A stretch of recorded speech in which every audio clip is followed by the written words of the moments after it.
fighting against ZANU-PF. So it's good that people are blaming him and whatever, but he has said he's going to do things that he feels with his conscience, that are within his principles. He's not going to be forced to do what he doesn't believe in. And if that is too slow for the people, there can be another vehicle that is going to take people to their destiny quicker. And he said he's not going to jealous those people for taking that ride. Because at the end of the day, what we want is for ZANU-PF gone. But in parting short, there's only one party in Zimbabwe, inside and outside of Zimbabwe, that is fighting ZANU-PF at the moment. Right. And it's fighting in Triple C. Thank you very much. Okay. Yeah, I heard, that statement. I think, when I heard that, I think it took me back, to 2008 when Morgan Tsvangira said, I will not, walk over dead bodies on my way, to the, State House. And it was in reference to him wanting peace more than anything else. Right. Yes. I heard that. Right. Let me get to the last, speaker, because you are, right, in the space. Mkoma Darlington, Chingoti, ga. But, if the other space, starts, I know that, it will take time, for it, to start. But I think, we can afford another 5 or 6, minutes before, they actually, kickstart, the program. So, Mkoma Darlington, take the mic, please. Ngoma dadza maposa zviri sei hamusinyazinzwika muripo here apo ngoma dadza muri kutaura here right ngoma dadza vanenge right chimbomirai I think in Zimbabwe your hand inopanding feedback, so please don't unmute yourself. Darlington, are you there? Right, Darlington must be speaking, but we can't hear.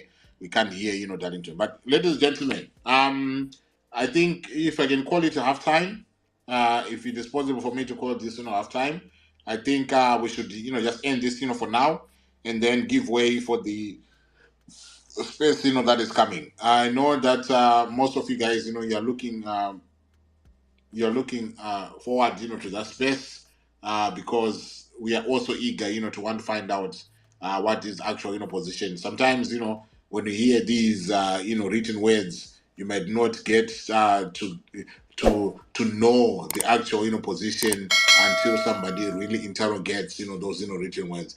So I think now we should, call it, call time, for now, and then we give way to the space, that is coming, and then after that, depending on the time that, my time is 6. So if they do, 2 hours, it will mean that, we'll get there for 8, and that will give us, or even for 9, that will give us, 2 or 3 hours for us to do, a response, to that space. So, keep it logged. I'll see you, in the other, space, but we'll come back here and then we do a dissection. So thank you guys. I appreciate you, and don't go bye beside for now, but we'll come back. Thank you very much for listening and participating.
A very good evening, good morning, and good afternoon to all of you who have joined us for our X-Space session. Just give us some few minutes so that we quickly sort out our. Please just bear with us. Thank you very much. Just listen to this inspirational song by our champion Mazzori. Thank you very much. Just be patient with us. Very soon we'll be live.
Huh?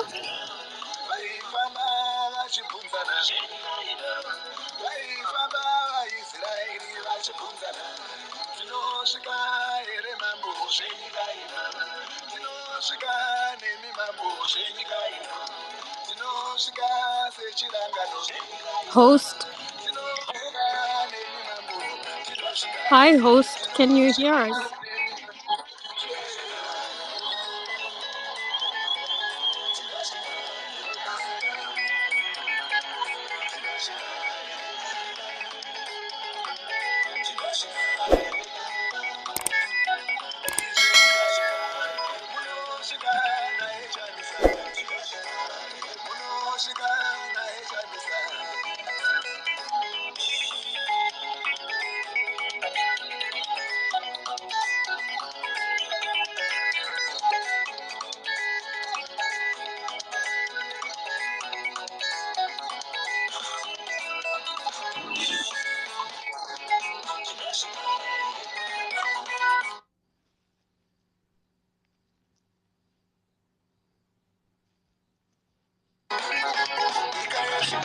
Host, can you hear us? Guys, can you put my 100 if you can hear me? Yes, we can, co-host. Okay. Thank you so much. Leader Ostalos, please confirm that you are with us now. Leader Thank you.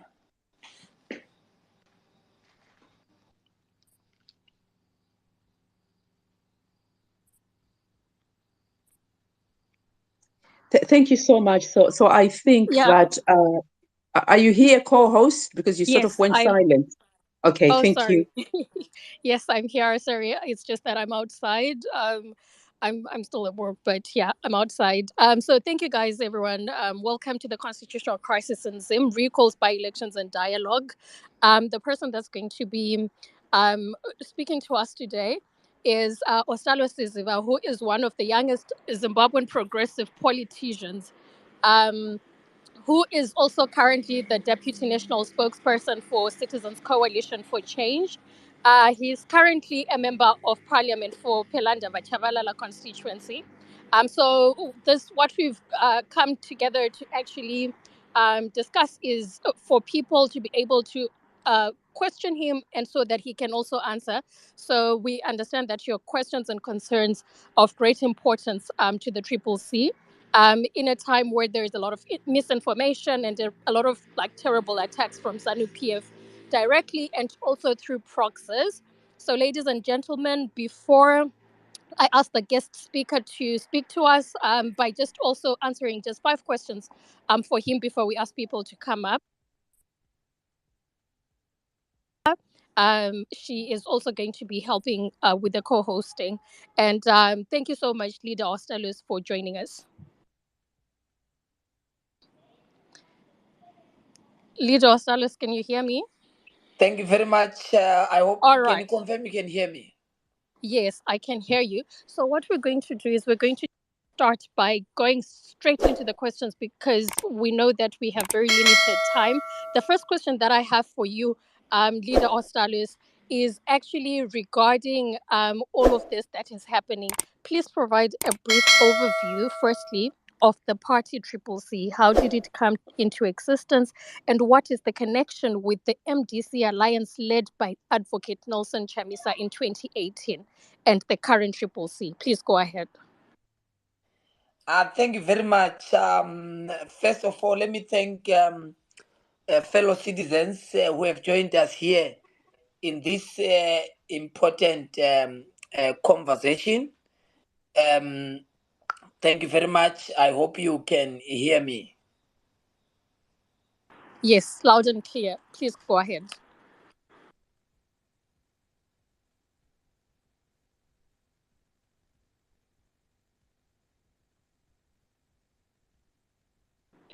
Yes, Leader Ostalos.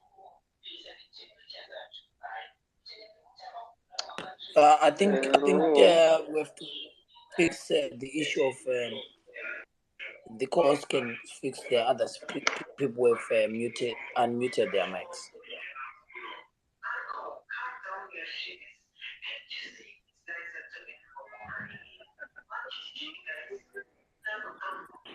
Please, can you drop Kadzura programmer? He's the one with the open mic. Thank you very much. Leader Ostalos, please go ahead.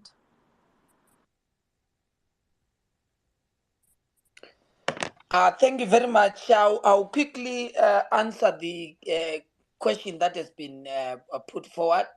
You know that the democratic movement, as it was founded in September 99, had its own history, and I think that we've invested so much on the history of the democratic alternative in our country. So I'll not spend time to go into that part, but I'll just pick from the immediate past history, of course, of the assault that happened to the alternative, particularly during the COVID era, that necessitated Zimbabweans across. You know that we, in our individual capacities, belonged to the Movement for Democratic Change Alliance, as it was, as led by President Tsvangirai at the time, and eventually by President Nelson Chamisa, and leading, obviously, to the assault that happened to the movement. And after that, we had wild consultations across the country, particularly in the countryside, to hear and converse with the citizens in terms of what is the way forward for the democratic movement in our country, not necessarily the MDC as it was then, but the democratic movement itself, because the democratic movement is broad. It goes beyond political parties. It encompasses the students' union. It encompasses the labor movement. It encompasses the progressive citizens, and encompasses the church. So that forms what is called in Zimbabwean body politic the democratic family. And the wider consultations with the democratic family led us into the realization that, look, the politics in this country has been facing a lot of problems, particularly around the attack of the authentic opposition. It had happened at the time. And the consensus really became that there must be need of a formation of a new and underlying new political movement in this country. And conversations began among us different progressive Zimbabweans around the character, the type of the vehicle, and the values and the ideological trust. And it is at that time when, and and I want to posit that when you form a political party, three things are very important to answer. And the formative stages of the Triple C, before it was announced into the politics and the political market in our country, three questions were needed to be answered. The first one was the question in and around what is the revolutionary theory that must drive this movement? In short, the question was, what is this ideological direction that this new movement must take? The second question was in and around what is the central strategic objective? What is the objective of this vehicle? Number three, the question that was key and that was answered sufficiently was, what is the method of struggle for this vehicle? Because those are three important questions when you are forming a political organization. And remember that that's why you saw us after the announcement of the movement on the 24th of January in 2022. We immediately answered those key questions. The first one was the introduction of citizenocracy as the revolutionary thrust or the soul or the ideological disposition of the movement, that we believe that this new movement must be centered around bringing citizens back at the center. So that is the definition of the character. And there came the values of this movement issues of transparency, issues of accountability, those became the founding values or the soul or the ideological thrust and direction of this particular movement, particularly given that it is coming out of the broad social democratic family. Number two, we became very clear, if you remember, in our announcement on the 24th, that we are using this vehicle as a vehicle for the oppressed, whose objective is to attain political power and to win elections and govern differently. So the objective of this vehicle was communicated emphatically that our objective is to form a political party whose agenda is to attain political power through an election. And I underline through an election, and to govern differently with the intention to change the concrete lives of the ordinary people. Number three, the method of struggle was important for us to define. Because when you define a movement, when you form a political organization, you ought to be very clear in terms of how do you want to attain that power which is defined in your objective as the central objective. Some organizations are formed. If you go to the experiences in Nigeria, you go to the experiences in Sudan, and the experiences right now of Gaza in Palestine. There, the movements are very clear that their method of struggle is to attain power through the use of the gun. We said for us to attain political power, we're going to do so via election, and an election through the power of the people and the vision of transformation. So that became the clarity in terms of our method of struggle. So we defined those three things that necessitated the formation of the CCC. And I'll quickly delve into because we'd asked about MDC and the CCC. The MDC alliance, as was founded by the alliance parties and alliance leaders, had been made a nullity at law by the Supreme Court. So at the time of the formation of the MDC of the CCC, the MDC alliance no longer existed because the court in Zimbabwe had made a determination on the fate, on the legal fate of the MDC. Then it had made it a nullity and handed over the remnants of that particular organization into the MDC as was led by Monzora and so forth. That's why you saw them continuing with the recalls and so forth. So that clarity is important because I'm going to touch on it in my next point. So we formed the CCC. After forming the CCC, the law in Zimbabwe about formation of a political party is very simple. You have to go to the Zimbabwe Electoral Commission through a letter and write a letter to introduce the political party. That's number one, that this is the name of our political party and we intend to contest. And when you register with ZEC, that is the only legal requirement in Zimbabwe in terms of the law to register a political party. I've seen that there are so many people who'd want for convenience to try and say to register a political party, you need all this. The law doesn't allow so, but for functionality, political organizations then come up with their own governing bodies, with their own governing statutes.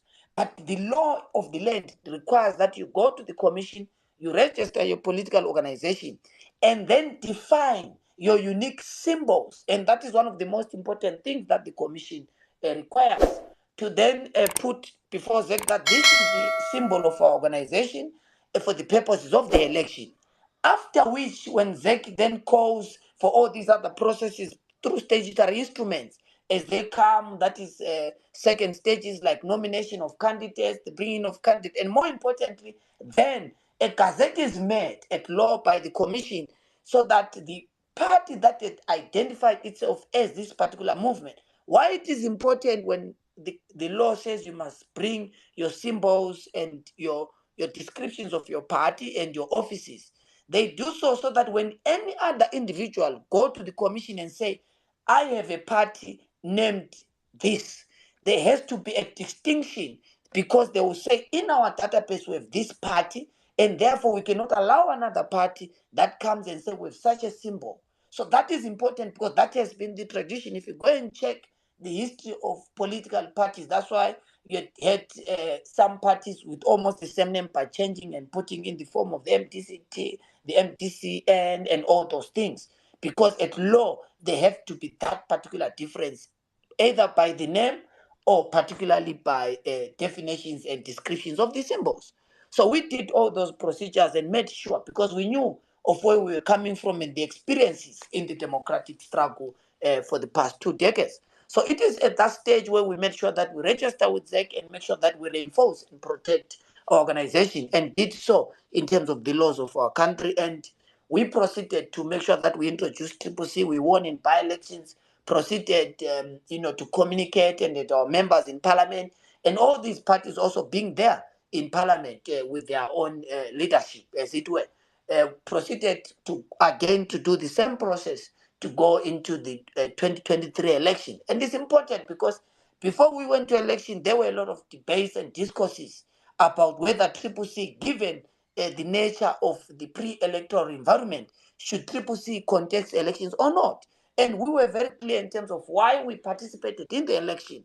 We participated in the election because in our definition of the founding values, the founding strategic direction and the method of struggle of CCC, we're clear that our intention to occupy power is through the power of the ballot and not any other method. And therefore, that's why we proceeded and went into the 2023 election. And in that very difficult, sham and disputed election, by all standards, whether domestic, regional, or international, we managed to make sure that we frustrated the two-thirds majority objectives by the ruling establishment, and made sure that we were able to be given the responsibility to govern in the cities. And the extent of the problems that were associated with that election, but against all odds, citizens very clear and undefined. So this is what necessitated CCC and where we are in terms of our entry into the plebiscite of the 23rd. Thank you.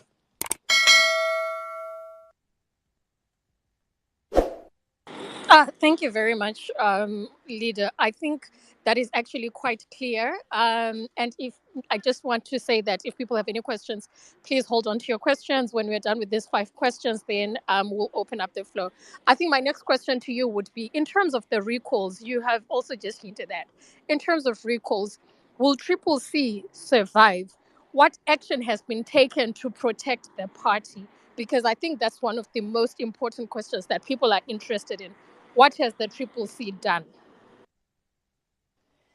Thank you very much. You know that our first point of entry when these recalls were initiated was to communicate with Parliament and make it known to the Speaker as members of Parliament that we are members of Parliament, we belong to the Citizens Coalition for Change.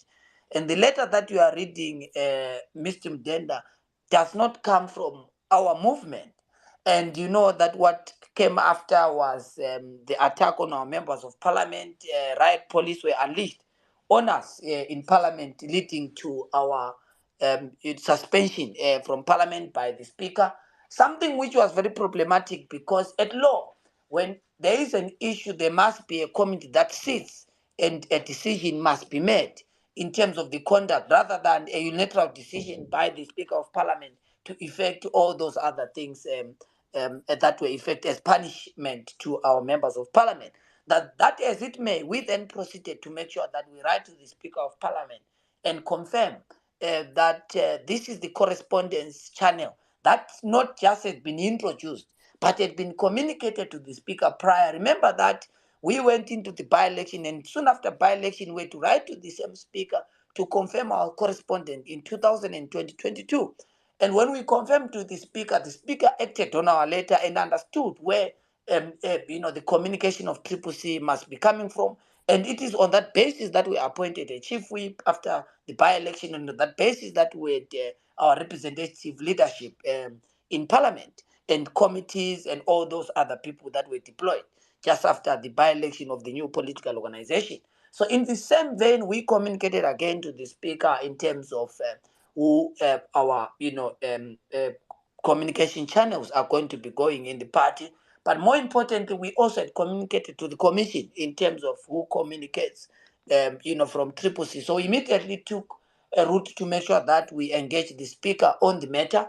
And we said that before that issue is heard and that issue is resolved, we are going to have a 14-day disengagement program to make sure that we are not going to any formal sittings of Parliament and Local Authorities, and that was going to be with effect from the 11th to the 25th of October. And before, up to that time, 3 processes were being initiated. Number one, which is the legal case, which is coming and on urgent basis on the 2nd of November, where determination is supposed to be made by the High Court of Zimbabwe in and around the question of the recall.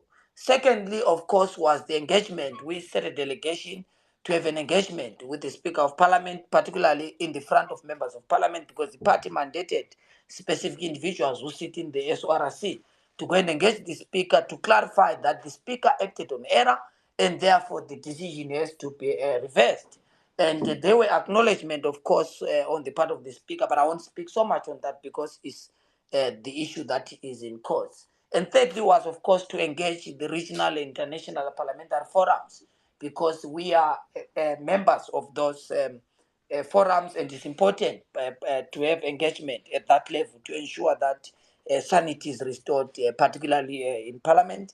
And of course, the fourth issue was our engagement with SATAC, and the efforts are being there, and our teams are actually still in the region. Some of the work that obviously the international relations bureau will be able to speak on. But those were the 4 processes that were being done, and up to date, we have had responses from the Speaker of Parliament, and of course, we also had made sure that the legal route was able to stop the bleeding. That's why right now, after the case management on the issue, there cannot be, as a matter of the legal interventions, be any recourse of member of Parliament, and more importantly, any replacement of members of Parliament until there's a determination on the case, and that is what has been being done to make sure that we protect our organization and we protect our movement.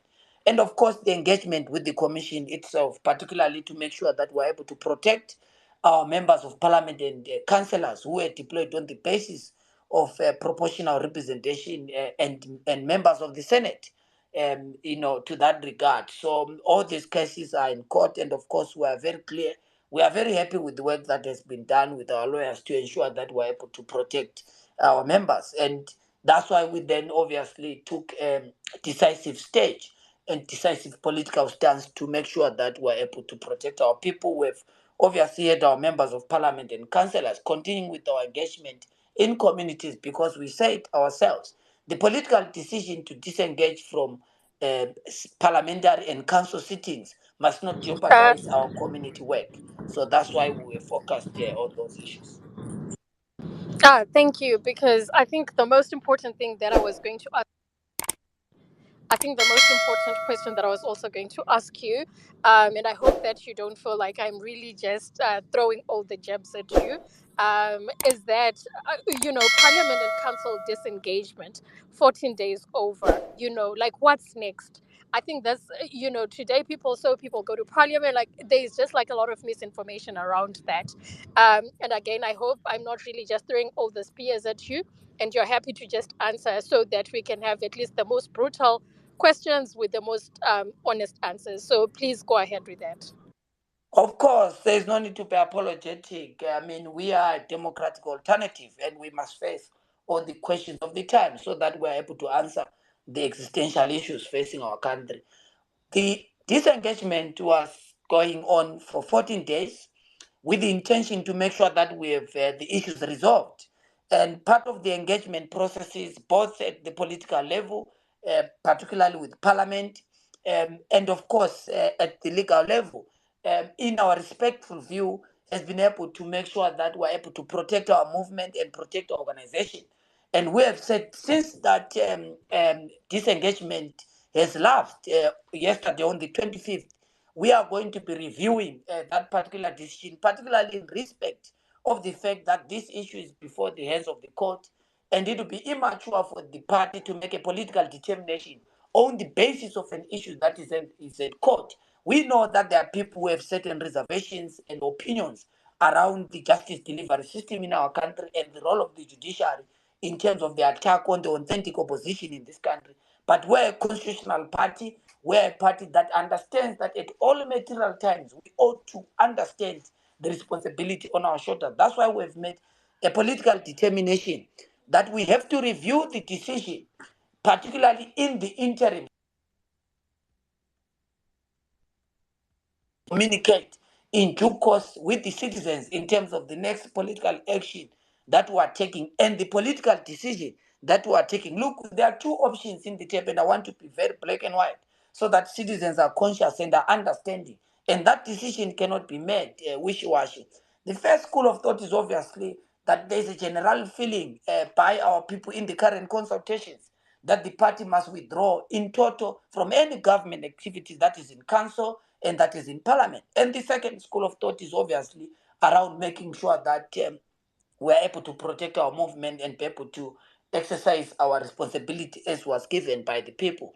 So those are the two dominant schools of thought within the broader democratic movement, and we have to consider those and make a review in the fact that the expiry of the 14 days happened yesterday, and we must make a review, and we must be very clear in terms of decision that we must take at that particular time when we know that we've exhausted all important avenues that we think must be able to give us a redress.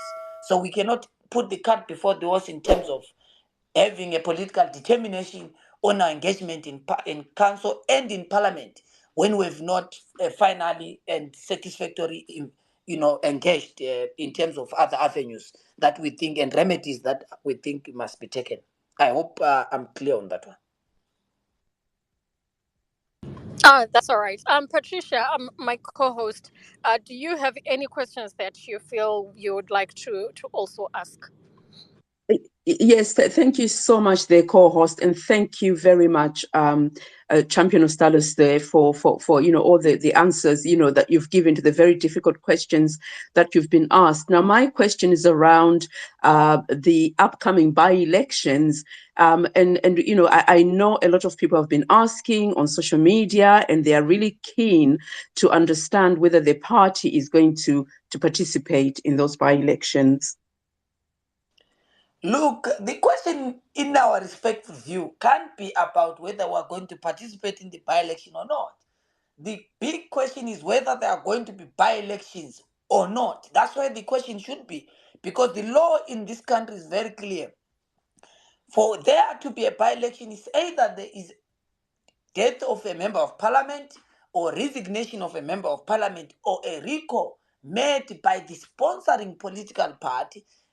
And the law is very clear. The constitution read together with the electoral law is very clear that the sending and the sponsoring political party has to communicate that this certain individual has ceased to be a member of a political organization, and therefore we declare that there is a vacancy and ZEC must act on that.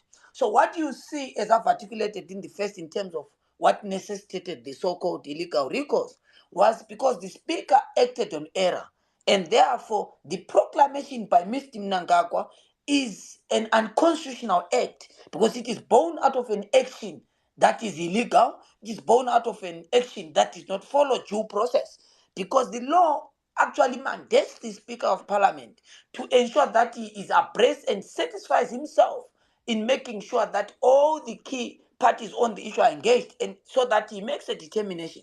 So we made it our position very clear on that, and we believe, and that is our position, that it's not about whether we are going to participate or not, but it is whether or not there should be by-elections in our country. And why this is an important question for ordinary people, because it's an important question because these by-elections are going to be made at the cost of the taxpayers. And this is what is happening in our country. The assault on the authentic opposition and the alternative is coming at the expense of taxpayers. And that's why we have raised this issue wherever we have engagement with ordinary people, so that we're able to politically resolve the crisis that is facing us. So our position is very clear, and we've made it emphatically clear, particularly in our legal redress, to make sure that there can't be a by-election on the basis of a letter that was made fraudulently, and a letter that was made, and a proclamation that was made, particularly by Mr. Mnangagwa, obviously with his political intentions, which are known, which is obviously one, to destroy the authentic opposition, two, to divert the nation from the big questions, thirdly, and of course, to make sure that they achieve their two-thirds majority. We have been in this road before. You know that when we went just for the election, 12 of our members of parliament were actually removed from the process, and were able to utilize different avenues to ensure that our people were brought back, and 12 of them, all of them won those seats, to return. And after they returned, they won the seats in Bulawayo. So all these are part and parcel of the assault that happens as we prosecute and execute our democratic struggle. But we remain fortified because we understand that we have to keep pushing until we achieve our collective agenda and the objective of our project. Thank you. Thank you very much for that, Champion Ostalos. And I can also imagine the anger of the electorate. So, the people that went off and voted, and, it's almost taking away their voice. But I have the last question that I'm going to ask before I hand over to my co-host. So what is the next program of action going forward? What are you planning? Sorry, I missed that. Can you come again? Yes. What is the next program of action going forward? Thank you. We are going to communicate, particularly in black and white, in terms of our political action that we are taking. But part of the issues that we have done is to make sure that our local authorities become functional and attend to the pressing issues in our country, while we are also pushing, particularly in respect of the redress that we are seeking. And of course, remember that we made it very clear that we also want to utilize dialogue as a point of entry to resolve some of the problems that we are facing, particularly in Parliament, because our members of Parliament have been given a mandate to make sure that we resolve and have a conversation. And that process has been initiated in Parliament, and the conversation between ourselves and the Speaker of Parliament to ensure that we are able to resolve the issue of the recall and address the issue of the correspondence that has to go to the Speaker of Parliament and the channels that are used by our organization to different organs of the state. And so that is our immediate focus. But the broad focus of organization is to resolve the governance issues in our country, because Parliament is just but a sideshow of the broad national question facing Zimbabwe. So our biggest question and the conversation that we've jettisoned in SATAC is about resolving the governance and legitimate crisis in our country. So it goes beyond the recalls, it goes beyond council and parliamentary issues. It's a governance issue at national level. That governance issue is necessitated by Zimbabwe having hosted vicious cycles of disputed elections since 1980. You know, fellow Zimbabweans, that since the birth of this country, we have never had an election that has not been challenged. And what we think as CCC and what we have proposed is that we must be able to cure permanently the problem of disputed election in our country, because it is at the center of the governance crisis that Zimbabwe is facing.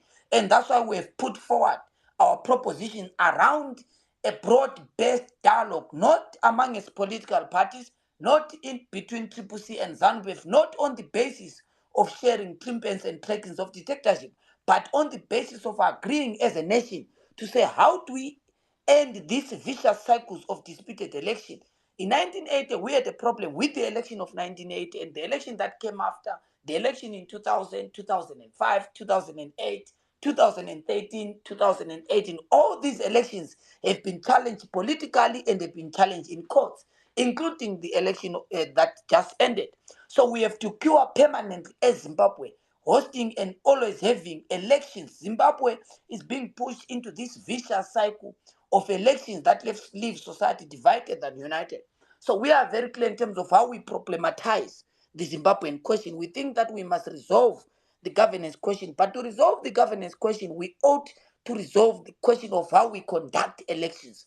That's why we've said any political dialogue that must happen, that includes political parties, that includes the civic society, that includes the church, that includes the labor movement, that includes ordinary people in their representative capacities, ought to discuss the key questions of how we conduct elections, with the intention to ensure that any and the next election in this country that must happen happens on the basis of agreed framework and standards. And those standards are not new standards. Those standards are there in the Electoral Act, and those standards are there in the Constitution of our country. So for us, that is the big question, and that is our big focus, so that we're able to permanently resolve the crisis of disputed election in our country. Thank you.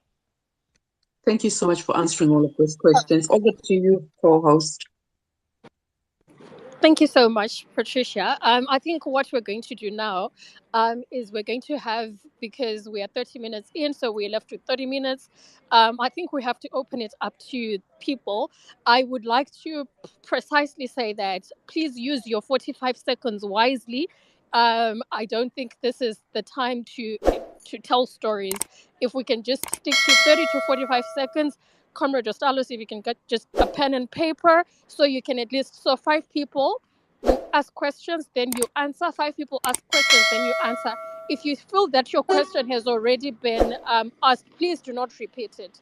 So I think over to you, Patricia. You can now try to align people at least 5 at a time for 45 seconds each. Thank you so much there. I think just looking at the 3 speakers that we have on, because others have dropped off, I'm just going to pick Signoro, do you want to ask your first question? Thank you. Thank you so much. Very good morning, good afternoon, good evening, Zimbabwe. Leadership Ostalos, thanks for reaching out to the people. Very quick question. I think leadership is about accepting constructive criticism. Don't you think you have forgotten that the power to govern resonates in the citizens in as far as decisions that are speaking to promises that are not yielding anything? I like what you say that since the 2000 since 1980, it's been a vicious cycle. How do you expect to squeeze water from a stone to get what Zimbabweans want without coming back to the citizens and re-strategizing, particularly now, but following the same system, expecting a different result at the end of the day? Would you take that constructive criticism? Many thanks.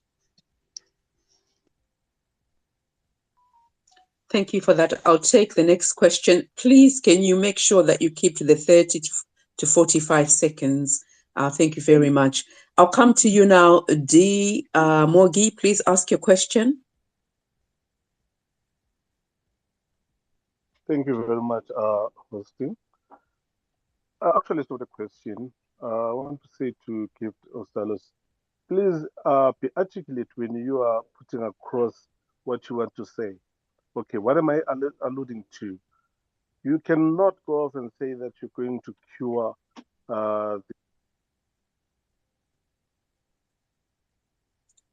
Sorry, I can't seem to. Yes. Can you hear me now?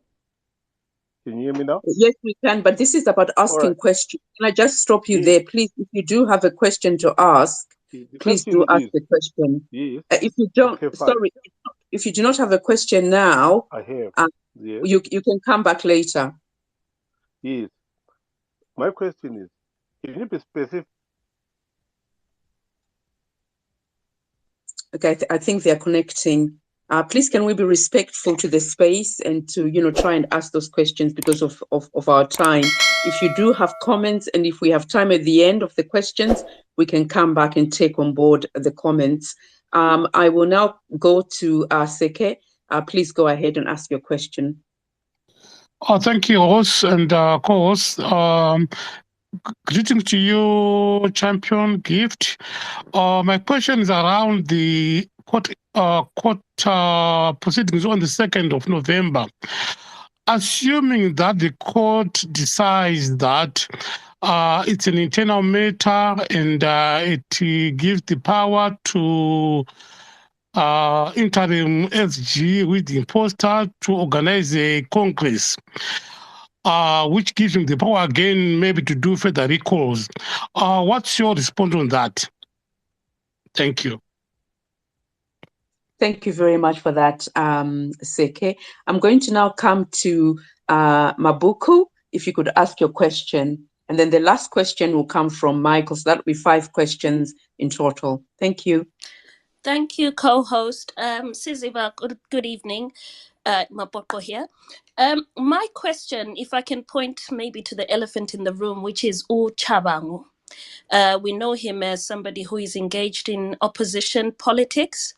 And you've mentioned about the letters that you guys wrote to to the speaker in Parliament, informing them who was to contact them, etc. I want to understand from a Triple C perspective what you think would have caused Chabangu to be confused about his role in the party if he's not actually allocated as the secretary general or whatever the case is. Why do you think he got confused about his position in the party? That's my question. Thank you so much there. And then finally to Michael. Honorable, my question to you is, I've heard your mission. You said you wanted to win the elections, and the main effort is to win the presidential elections. And I understand that. But you did fail. When are you going to have a true conversation with the children of Zimbabwe and say you're going to regroup and maybe try next time? Thank you, Michael. Over to you, Champion Ostalos. Thank you. Sorry, Thank before you very Champion much. Styles gets in, can we drop off everyone who's asked questions? Can we drop off everyone who've asked questions so we can have space for others? Thank you. Thank you very much for the very important question. Look, criticism is important to some of us. We are a democratic party. We might not be comfortable as a leadership collective about criticism, but what we'll never do is to bastardize and criminalize criticism. We cannot do that because we're an alternative. We might not be comfortable about certain propositions, but what we'll never do, and our ideological disposition doesn't allow us, is to criminalize dissent and criminalize criticism.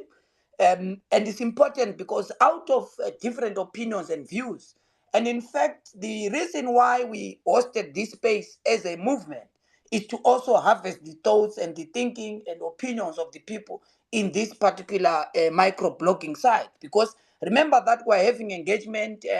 We, particularly for myself in Chabalala, we're having our engagement, Citizens Forum, over the weekend to harvest the thoughts of the citizens. So this process is happening across the country.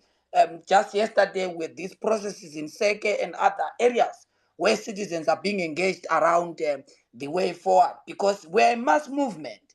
So a briefcase political organization can make decisions in a boardroom and implement them, but a mass movement cannot. You ought to exercise due diligence in terms of particular strategic directions that a movement is taking, particularly at a moment as this one. So we are very clear, my brother would ask about having conversation with citizens. We are harvesting your thoughts in these particular spaces. We are doing the same offline as we engage with citizens in our communities. So it's important, and we are always open to receive different opinions and views from the people. Of course, during engagements, you know people that would want to have propositions, and when their propositions are not taken aboard, they then begin to register certain displeasure. But you ought to understand that a mass movement makes decisions on the basis of different considerations, and that's how Triple C functions. And we consult with the citizens, and we make certain considerations and execute them. So it's very important to have that understanding, and we are very clear for avoidance of doubt that Triple C difference from those that we are opposing. We don't, as a movement and officially, and I want to say it because we've had these conversations on Twitter where people might have their own personal contradictions or issues with people who might identify with the organization, and translate those people's personal opinions and decisions to those of the institution or the organization. Triple C does not criminalize dissent. Triple C does not undermine people on the basis of them holding different opinions and views. Defeat us at the level of superior logic. Let's engage. When you make your submissions, we make ours, and we look at the superior idea that must carry the day, and listen to the people at the end of the day, so that we make decisions on the basis of the collective view of ordinary people. There was a question from my sister about Chabang. Look, Chabang is an impositor. I don't think in this space it will be genuine to have conversation on the basis of saying that he was confused on him being a secretary general. We don't have a position of a secretary general. And I'll answer this to Zimbabweans so that they understand why those who propose that the new vehicle, there were certain things that were part and parcel of the yesteryear movement and the democratic family that we didn't want in the new political organization. What are those things? Number one, it is the creeping sense of entitlement and the culture of impunity from the political elites. Are you aware, fellow Zimbabweans, that we had the conversations internally in the yesteryear movement about certain decisions that were being made by certain political elites when we were in the youth organ of the then democratic movement? Certain people were accused for certain issues and they couldn't answer, and they didn't want to answer on the basis that they were saying, we founded this party, we started in 99, therefore we cannot ask questions. And the danger with that particular creeping sense of entitlement and impunity is that you become like ZANU-PF, you become an asymmetrical reproduction of the very same sobriquet that we are fighting. We can't be the same monster that we are attempting and driven to replace. So that was the first issue that we said must be resolved, that the new movement must not be on the basis, because there were so many people, new talents that were coming to the democratic family and wanting to contribute, and some get bastardized and shoved out on the basis of that. You don't have a history in the trenches, you don't belong to the tradition of the democratic struggle. A struggle cannot be that. One can't be a hero in two struggles. I've seen that there are so many debate about people that will say, because we've done this, we cannot be replaceable and so forth. Look, that's an exhausted and tired narrative, because every struggle has its own heroes, and society at all material times ought to produce the heroes of that particular struggle. I'll give you an example. We are going to execute this democratic struggle, but we can't be in the forefront of the democratic struggle forever. We ought to understand from our ideological disposition and personal persuasions that we are going to lead and live, that at a particular time there's going to be another generation that ought to come and execute the struggle with precision and clarity to the advancement of their generational interest and obligation. So that is where we stand. And one of the issues also that was important, moving from the yesteryear movement and those that became the part of the formative stages of the alternative, was the question in and around different roles. You know that the position of the Secretary General in the history of the politics in this country had problems. Go and start the history of political parties in Zimbabwe, both ZANU and the MTCS, which was founded in 99. And the collective recommendations was that the position such as that of the Secretary General must not exist in the new movement. And to then come and say an individual claims that in CCC, which made a strategic and decisive decision that this particular position must not exist. The changes of the CCC were not just around issues of culture that I've talking about, were not just on the issues of ideological trust and direction. You know that we had policy shifts, particularly in the new movement that we made on questions around land and, of course, how we engage in the geopolitics of the world. And more importantly, around the structure and the nomenclature of the new movement. That's why you don't see us going back. In the yesteryear movement, we are addressed in different ways. We had different organs of the institution, because the yesteryear movement was born out of the communist structure, which necessitated, of course, changes with lessons from Germany and other social democratic parties. So we made those changes, particularly around the nomenclature and the structure of the new movement, how it must be done, and the roles and responsibilities of different leaders in that particular movement. So to then come and say someone was confused to say that I'm a Secretary General, because that designation does not exist in CCC, and it closes the case. Then there was a question around what happens in courts. If we go on the second leading to the judgment of the case, and there's a decision that is made, particularly to try and undermine our interests, we have made our points very clear. The consultation that we have made so far concluded that, and of course we are going to communicate officially in terms of the position that we have taken then, necessitated by the circumstances of the time. But citizens have made a position that if there is an intention to try and undermine the people, particularly the vote that was cast by people, if there is an intention and an objective and a conclusion to undermine that vote, the citizens are very clear that we must invoke Section 59 of the Zimbabwean Constitution and use the streets as a point of entry and register our displeasure around the decision that would have been made. And citizens are very clear on that because that right is encapsulated and captured in the constitution of this country, and obviously to be a point of no return. But the party and the movement is going to communicate on that decision. But so far, the conversations and consultations that we've made with ordinary people are very clear that if this happens, citizens must invoke Section 59. I think that those were the questions that I received, and I hope that, of course, there was the last question around regrouping and accepting. Look, every organization and citizens, I'm not so sure, with great respect, my brother, in terms of the view, whether that is the collective view of ordinary people. If it is the collective view of the people, the party is going to succumb to that view, that the party has to make a certain determination on the basis that citizens are saying you must accept this and move in this particular direction, because this is a mass movement, and if the citizens detect a particular thrust, this is the direction that we are going to take, and it is important that you understand. And I hope that your feeling and your view is also associated for by the collective citizens. Thank you. Thank you so much, the Champion of Stylus, for answering those questions. We've got another set of speakers, so there's about 4 of them, and I'm going to come to you, Norma, because I know that you waited a long time and you also dropped off. So if you could go ahead, please, and ask your question, and then we'll move on to Nko Bizit. So sorry if I mispronounce your name. Nko Bizit, and then Smartes, and then Mukoma Jason. Thank you. Thank you very much, Patricia.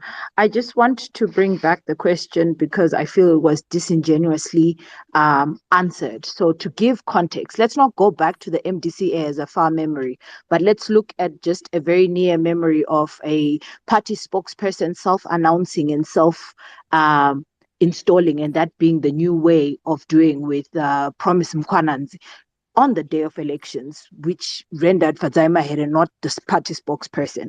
But I like the fact that you mentioned that you're a constitutional party and the constitution organizational structure is absolutely there. Could you actually just enlighten us? What positions is this constitution limiting the organization of the CCC to? If Chabangu should not be confused about his position, how many positions are there as per constitution?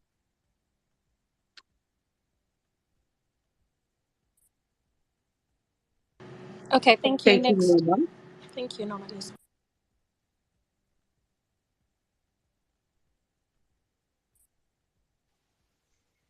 I think it was Nkobizi was going to speak. Visit. And Oh, Nkobizi, I'm so thank you so sorry. much. Yeah. Thank you. I do forgive you for mispronouncing the name. It doesn't matter. My question to Comrade Ostalos is, Comrade Ostalos, does the Democratic Alternative have a set benchmark on when we are going to complete the struggle? It has taken a long time. In your conversations as a party, is there a timeline when you think that this struggle must surely come to an end?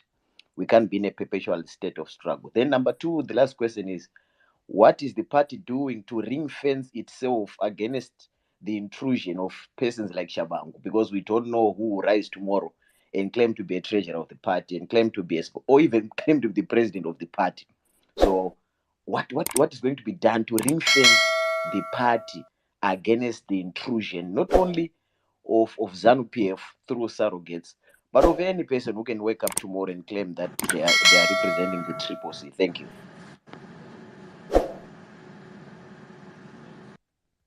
Okay, thank you. Next. Okay, I think I'm next.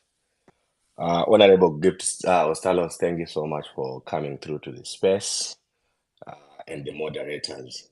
My question is on the participation of the diasporan community. So I was listening to your presentation, Honorable Member of Parliament. You mentioned that there are engagements that are taking place right now in Seke and other constituencies. So my question is on the progressive citizens, like who are in diaspora. What is it that we can do in order to support you as a movement. We appreciate the work that you are doing back home, and we are also alive to the fact that you are trying to fight not just ZANU-PF, but you are trying to fight each and every institution that has been captured, and you have gone even to the extent of putting your lives at risk. So my issue is on us as the diaspora. What is it that we can do in order to help you? I know before the elections, we had some initiatives that we ran with around, defending the vote and some fundraising initiatives. What is it that I'm about to finish? Okay, thank you. So my question is on just our participation. I know we defend the territory on Twitter Spaces, but I feel we can do more. Is there anything that you feel as the diasporans we can do in order to help the movement, to help the president, to help the leaders, to help the party, especially now that we are fighting ZANU-PF through its imposters? Thank you.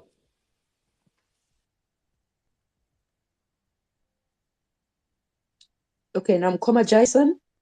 Thank you. Good evening. Good evening. Thank you very much, co-host Change Radio and the Citizens host.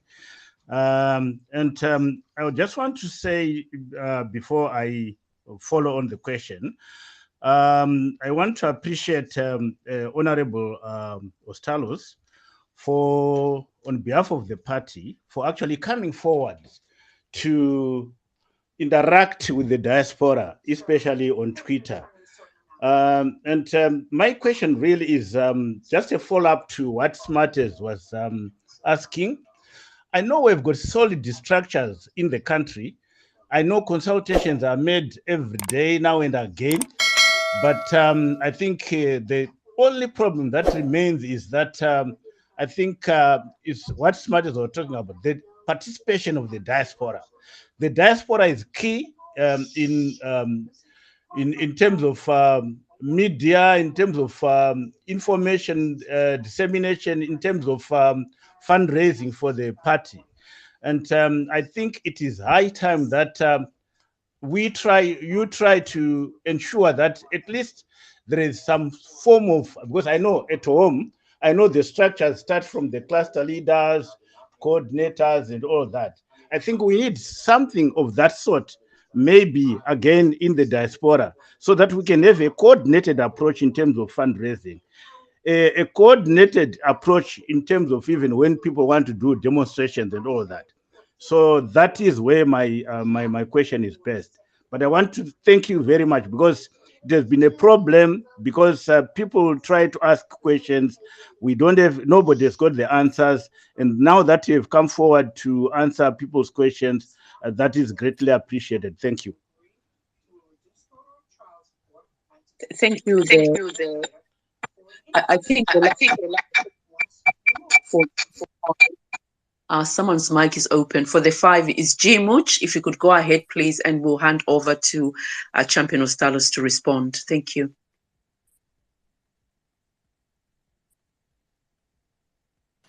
Hi, Patricia. Thanks for adding me. My question is, I just wanted to ask, can you hear me, you guys? Yes, we can. Go ahead. I just wanted to ask Ostalos, Comrade Ostalos, I appreciate what the guys are doing on the ground, and I appreciate and I can see the strategic ambiguity. It works, but it's only that we were cheated. But I wanted to ask if they have got,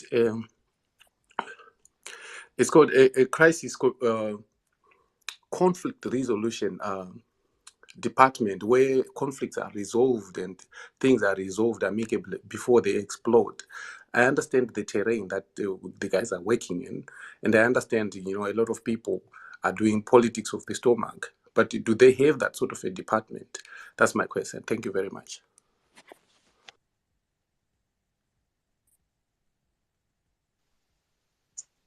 I think those are enough questions. We can, I don't know, are they 5? Yes, there were five questions, and then there's a couple of new speakers, 3 speakers that have come on. So there were 5, yes. Okay, so I think maybe Ostalis can go ahead. Thank you very much. I missed the Norma's question, so I don't know whether you can let me know of the question, or I can just proceed and answer the other question.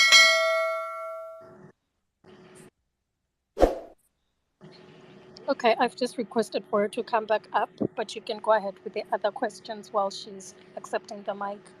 She'll ask when you're done.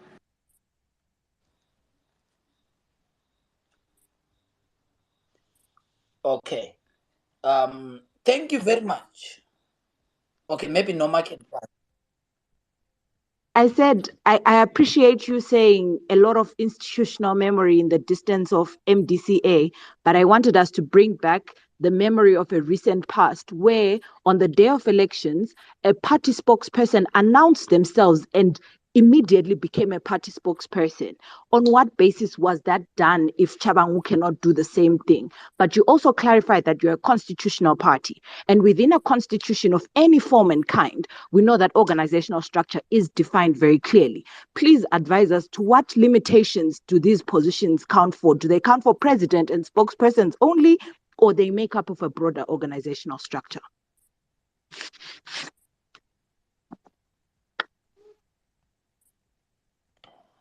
Thank you very much. I hope that maybe after I finish this, we can have the last questions.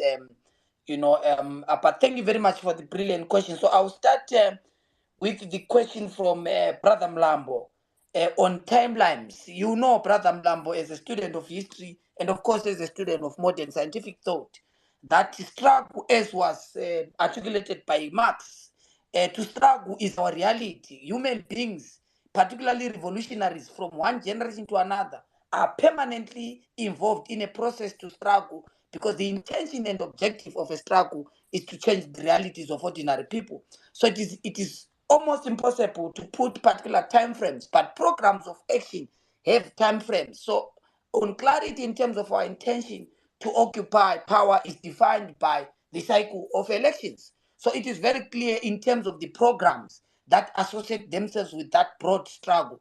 But even beyond an election, the struggle for humanity continues. That's why people, even in the progressive vote, are struggling for different issues, because from one generation to another, we always discover our own obligation as generation and something to ensure that we fight for, because to fight is our reality, as human beings and progressives in society. So we might change from one struggle to another. The liberation project, is, if I want to put it very clearly, in the three phases of our country, there was the liberation generation. Its struggle was captured under the liberation consensus. Its central objective was to get one man, one vote, universal suffrage, and of course, land as the key demands that defined that particular struggle. From then, obviously, came the democratic family and the democratic consensus. That period, which took from 99 up to for 2 decades, was whose intention was to democratize society. So that struggle for that generation was to make sure that there's democracy in the post-liberation. So there was the democratic consensus driving that struggle. Post that, come CCC, come and enter Advocate Nelson Chamisa and the CCC Leadership Collective with the transformation struggle. Its objective and its underlining agenda is to make sure that we bring transformation. That which was attained politically must be translated into the democratic structures and democratic institutions of society. But now we have to make sure that it leads into transforming the lives of ordinary people. There, me and you can sit down and say, look, what was started by Josiah Tongo Gara, by Nigita Mangena, by Joshua Nkomo, continued by the democratization process as was led by Dr. Morgan Richard Swangrai and the democratic consensus and the democratic family, leading us into the key struggle that we've entered, which is the consensus of transforming and bringing the economic gains to ordinary people who have gained democracy, who have gained, of course, in courts, democracy in courts, and of course, political independence. So that is our objective, and that is what defines. And the timelines of the programs differ, that are part and parcel of that trust. The question on about unity, on inclusion. Look, we have made certain strides, obviously legally. Most of them are legal routes to make sure that we protect our movement, particularly around our symbols. Isn't it ironic that an individual can come with the face of someone in a symbol and say, I belong to that organization? Is it not ironic? But more importantly and more succinctly, Brother Mlambo, to answer you on how do we intend to resolve and protect the party from further intrusion. The first one was obviously around the legal part, that the symbols of the party, intellectual properties of the party have been registered and initiatives taken to make sure that we protect our organization, we protect the identity of our organization, and of course the properties of organization, because you know that the current history of political parties, ZAPU had their properties confiscated by ZANU-PF, a lot of them across different parts of the country. The MDC also faced the same fate, because part of the authoritarian consolidation program is about attacking the soul and the infrastructure of the target opponent. So we have faced this assault in the democratic family, and Zimbabweans wave opposed ZANU-PF.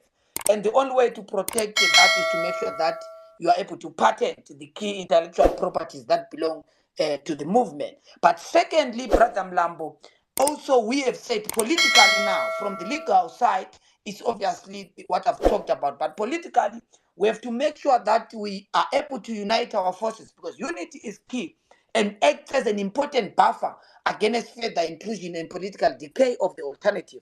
So that's why you have seen us closing rank and ensuring that we're able to unite our forces, we're able to unite different change champions, we're able to unite Zimbabweans towards a particular cause, towards a collective agenda to win Zimbabwe for change. And President Chamisa has been very clear in terms of making sure that the envelope of dialogue that we're using is a platform to use dialogue as a platform to unite Zimbabwe, so that we are not able to walk into state house on the basis of destroying, particularly in making sure that we lose lives on account of politics. So it's part of the process is to make sure that we are able to protect our movement. But I'll then twin also my third intervention with the question that came from Jason and of course Norma. Norma speaks very passionately about, I would answer in black and white about the spokesperson. We have two things that we have not put in the public domain that have been used by the Triple C. Number one, we have our governing statutes as a movement. Number two, we have also made sure that we also have our governing bodies. And one of the bodies, to put it very clear, is the Citizen National Assembly, which is the highest decision-making body in our organization, which makes decisions of key national significance. And we have duties that are mandated to specific individuals, the office of the president, and different bureaus in the party. And decisions during the elections were being made. In communication department, we made specific decisions because of the mandate given and bestowed upon us. And the president exercises his duties again to make sure that we make deployments and redeployment, because once I'm assigned to the communications department, I can be reassigned, because the communications department deploys are on the basis of appointment, and the appointing powers and appointing authorities vested in the office of the president. But there are different organs of the organization which exercise different political responsibilities. You know that we changed certain staff members in our organization, and those decisions were made by the administration Peru and the organs of our movement. So decisions get made. Maybe you were conscious or became aware of the information department changes because of the strategic decisions that have been made by the department. But from one time to another, we made decisions about how to deploy our members in parliament. We've just appointed the leader of the house. We've appointed committees. I, for one, been deployed to the International Parliamentary Union. We have people that have been deployed to the chief whip options and so forth. So we make deployments and we make assignments and reassignments. Because once you are assigned to a duty, you can be reassigned to other responsibilities, and that is how a political organization operates. But also, I'll twin that with the question, and a very important question that has been asked by Jason, my brother, there, and Norma and Mlambo. Part of the key things that the party has been focusing away from the charade and the Muppet show that we've been seeing about RICO is the processes of building a credible alternative. And building a credible alternative answers directly the question by Norma to say, now it is clear to the Triple C Leadership Collective, it is clear to Zimbabweans that once we are able to resolve all these issues, part of the key things of building a credible alternative is making sure that we put, because the constitution, as you raise, Norma, is a public document, and because of we were in the formative stages and certain issues were being considered, and there is a stage that is coming that will make sure that all these documents become public, because you are part and parcel of the citizens who must know in terms of how do we reach a certain decision and at what stage do we make this decision. And it's important because that lacuna is one of the issues that obviously has been utilized by the regime. But I want to tell you, because there are those with a mind of there are those with limited understanding of how authoritarians operate. Authoritarians will always find a loophole to assault. The intention of the regime was to destroy the authentic opposition. Even if we had all these issues sorted, there was going to be an avenue. And if you check your history, how the opposition has been splitted before, there's always going to be investment and channels and avenues to try and destroy the authentic opposition.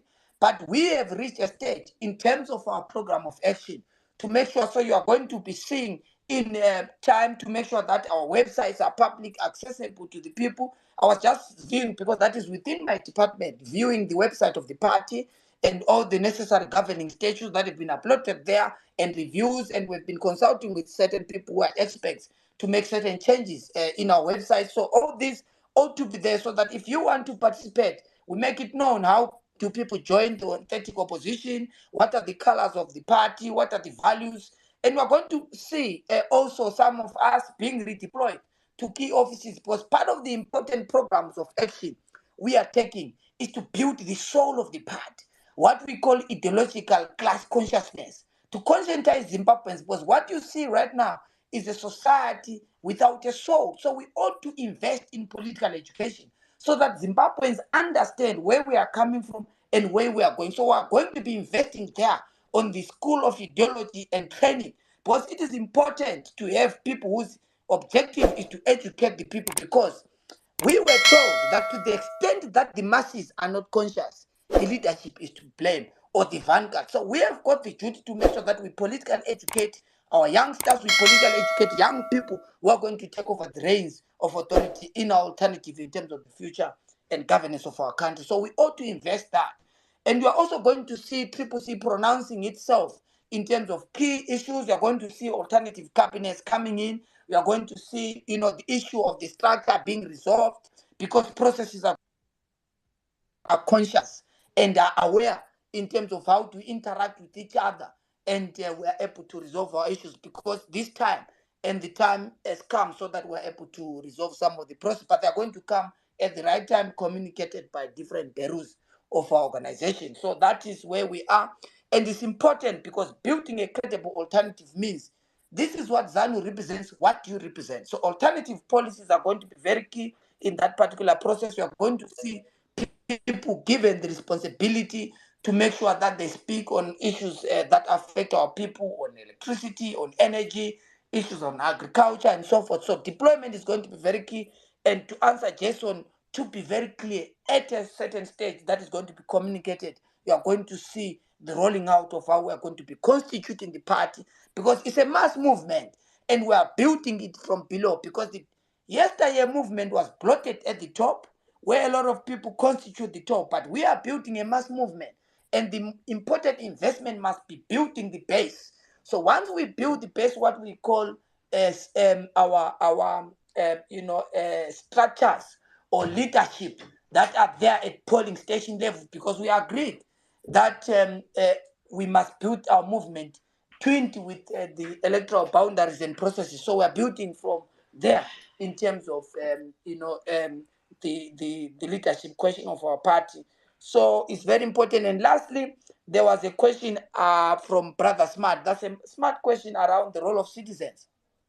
The first and the most important thing to fellow citizens, and I think that I have to put it very clear that, like in any struggle, our struggle has bruises, our struggle has pain, our struggle has a lot of contradictions, and we face these Just yesterday, we went to visit Honorable Chidakwa, who was assaulted by ZANU-PF thugs. And I want to say something very important. I was talking to Honorable Chidakwa, the former MP of Mavuke, and say, how did these people drag you from your car to their car? Because you are a fighter. And he said, I fought for almost 15 minutes and I called out to citizens and no one came to rescue me. This is a change champion, a leadership, a part of the leadership collective of CCC, who is in the forefront of executing this struggle, executing the demand that the people have been said, that let's confront ZANU-PF. They became aware, and in their own intelligence, the issue that was being accused was about a demonstration that was suspected to be happening in Mavuku, and him being in the forefront of that struggle. And because people here in Twitter spaces had confirmed and said that we must occupy the streets and in different parts of our society. But when Chidawa called ordinary people and said, I'm being abducted, help me, no one came. He fought, these people could not put him in their car easily. He fought, but no one came. In fact, the person who was selling airtime, because they went to him when he was buying a charger to one of the vendors in town, the first person to disappear from the scene was the vendor. The second thing was citizens who disappeared from the scene. And mind you, this is happening along Samora Machel in Harare. So you ought to understand, to answer my brother Smart, that solidarity is important because we are prepared to surrender ourselves before we surrender this project. But we are conscious of the material realities of Zimbabweans on the ground.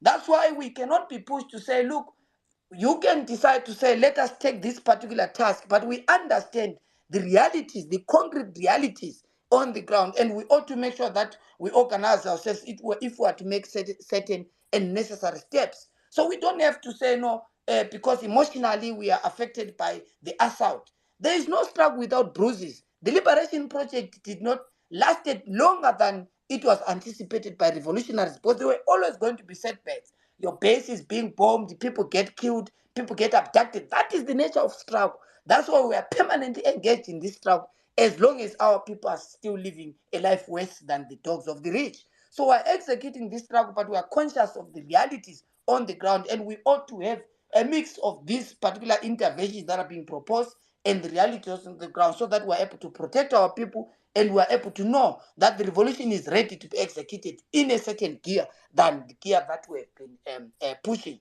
So we are very clear solidarity is important and support from ordinary people, because when you're abducted, I was abducted and tortured in ZANU-PF headquarters, abducted by people. In fact, when I came from Chikurupi, I met physically with the people that had abducted me, and I tried to go down, this is the person, and no one would come to rescue, because you ought to understand the society and the site within the Zimbabwean party politic. So these are part of the challenges, and they come usually at personal cost of different champions. But we remain fortified, because this struggle is about selflessness, it's about sacrifice. But you ought to be conscious in reality in terms of the challenges confronting society and the challenges confronting those who are at the forefront of leading the struggle without clear. And we are not scared. And ZANU-PF is conscious and understanding that would have chosen an easy and comfortable route to say, look, we've gone to an election, Nangak, we have won in a fraud election, we got to benefit trinkets and trappings. But we are true to our principles that the election was flawed and that issue has to be resolved. It's not a personal question, because if it was a personal question, President Chamisa would have taken the options of being a leader of the House, being given state security, and would have chosen strawberry and dessert. But we chose the collective decision by the people, even if it comes at a cost to our personalities and it comes at a cost to our responsibilities. We've made it very clear, and let me conclude this question by putting it publicly, that all our deployees are very clear, and we are very clear as a party, even if it means, because Parliament and Council is not our station of choice. For CCC, the station of choice is State House, because when we assume executive authority, we're able to change the lives of ordinary people. Being in Parliament does not, in its greater sense, translate the concrete realities of ordinary people. So we ought to make sure that people understand, yes, there might be setback about me being in Parliament, but our objective has never been, because I defined our objective as I started this conversation. Our objective as a party is to attain political power, that is government in total, and govern different. And when we have parliament, yes, we have made certain steps. When we're in council, yes, we've made certain steps, but that's not the station of choice.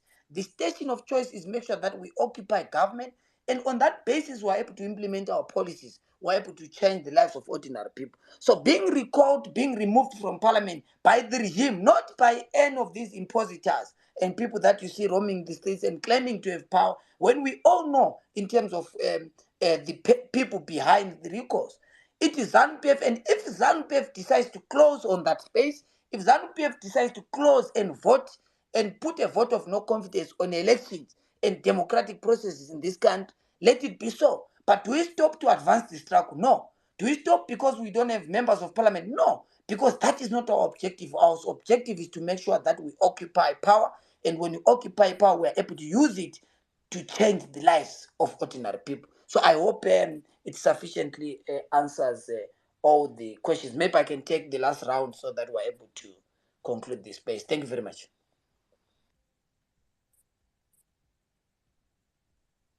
Yes, thank you so much, the Champion Ostalo. So we have just a couple of people, and I can't remember who came first. I'm just going to go with Nyasha, if you can ask your question, and then the last person to ask will be Vusi. Thank you.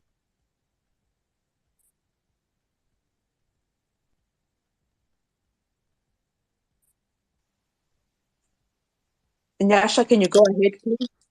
Oh, thank you very much. Good evening to everyone. I just wanted to ask our champion, Comrade Ostalos, what measures are you taking in terms of dealing with this Chabangu guy? Because he's busy destroying our party, and we don't want to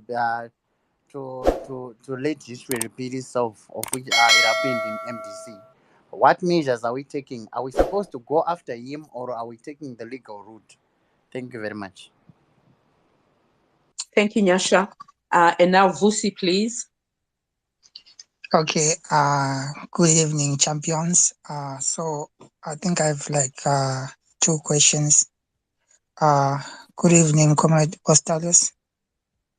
So my question is I think you mentioned something about the constitution, like our Triple C constitution. So I'd like to know, because it's do we have our party constitution, or is still in the making? And then the other question is, I've seen if we check Ubaba Professor Weshman Ngube has been writing it's like reviews. When you check his Twitter handle, it's like he's writing something about. I mean, if you guys are following, you can see that he's been using like riddles whenever he's presenting his tweets. And then I want to ask if is there any problem amongst our leaders, like Professor Welshman, Nelson Chamisa, Tendai BT? Are they pulling in the same direction, or there is some problems? Because with all this that is happening, no one is coming out like from Welshman Ngure to say that what is happening is wrong, what Chabangu is doing is wrong, but everyone is just quiet. You find that we champions, we are left with no one to ask what's going on. We are just asking ourselves, answering ourselves, So I would like Ostalos to just help us with that, so that we understand what's going on. Is the party still intact? Thank you so much. Thank you. I think we had one last person who just came on board, JT. Please ask your question, JT. Thank you. Thanks, my sister. Thanks, and thanks, Stalos. And I want to take my hat off to you guys. To operate in a very undemocratic and abnormal country. The things that are happening there, they're unbelievable. And for anyone, to accept the abnormality that's happening there, I think it would be totally madness. And thanks for raising the issue of Hon Chidakwa, and we wish him well, because if the regime can do that, it's just totally madness for anyone to start, accusing certain things that we don't understand. But anyway, my quick question is, when are we going to accept ZANU-PF urinating on us? Are we going to wait until we accept this urine as rain? I like what's happening in Mozambique, and should we emulate that? And thanks, Smarters, for what you've asked as a question as well. What are we going to do? We are willing to donate more to the struggle until we achieve the desired result. So the diaspora is ready. I've got people that contact me every day. Champion, what are we going to do? We need to push this struggle till the end. It's only started. So we are waiting. Thank you.